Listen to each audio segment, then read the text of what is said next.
안녕하십니까. 최첨단의 성형 지식을 전달하는 현청자입니다. 오늘은 눈 쌍꺼풀 수술했는데 짝눈이 생기는 이유, 정말 속상하죠. 그래서 짝눈이 왜 수술 후에 생기느냐, 이게 괜찮은 거냐, 많은 질문들을 하십니다.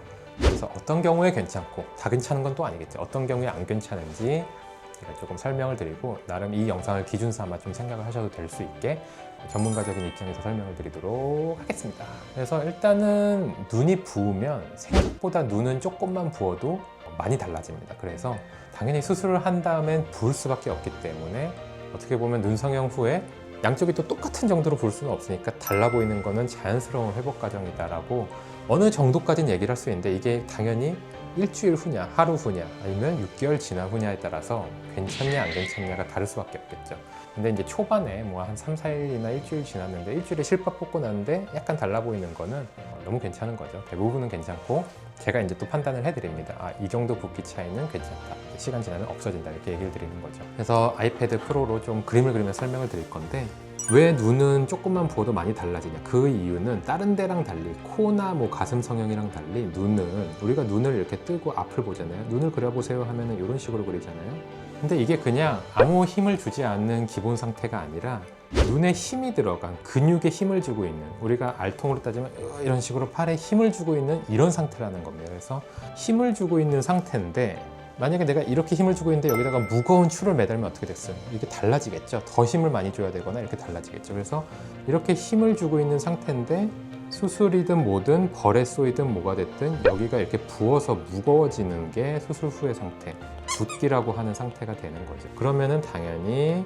조금의 붓기만 있어도 눈동자가 적게 떠지고 이 힘 자체가 많이 힘겨워하게 되는 거죠. 그래서 눈 수술이 깊게 들어가면 들어갈수록 어려운 수술이라고 하는 게, 수술 중에도 이런 무게 차이, 붓기 차이를 감안해서 수술해야 되고, 오차들을 계속 머릿속으로 계산을 해서 수술해야 되기 때문에 어려운 수술이라고 하는 거죠. 근데 초반에 붓기가 이제 이렇게 차이가 나면서, 문제는 둘 다 똑같이 부으면 상관없는데 한쪽은 생각보다 붓기가 적은데 반대쪽은 또 이렇게 많이 부을 수가 있어요. 이런 모양으로 이제 붓는 경우가 많다는 거죠. 그러면은 원장님, 왼쪽이 잘못 수술된 거 아닌가요? 두껍게 수술된 거 아닌가요?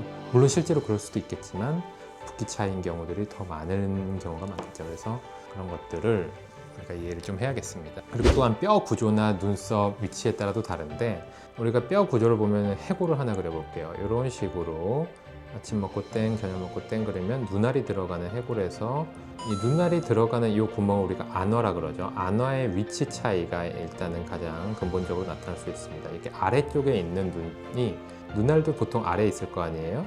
당연히 눈알이 아래에 있겠죠. 그리고 눈을 뜨는 근육 자체가 그러면은 조금 더 아래에 있으니까 힘을 못 받고 약해질 수밖에 없는 부분이 많습니다. 그래서 이런 사람들, 만약에 저희가 태어날 때 해골을 이런 식으로 디자인을 했으면, 이 사람은 자라고 나이가 들면서 이 눈알이 아래에 있는 쪽이 눈이 좀 졸려 보이고 눈썹이 위에 갈 수 있는 그런 눈으로 되기 마련입니다. 반대쪽 눈은 상대적으로 조금 잘 뜨고 또렷할 거고요.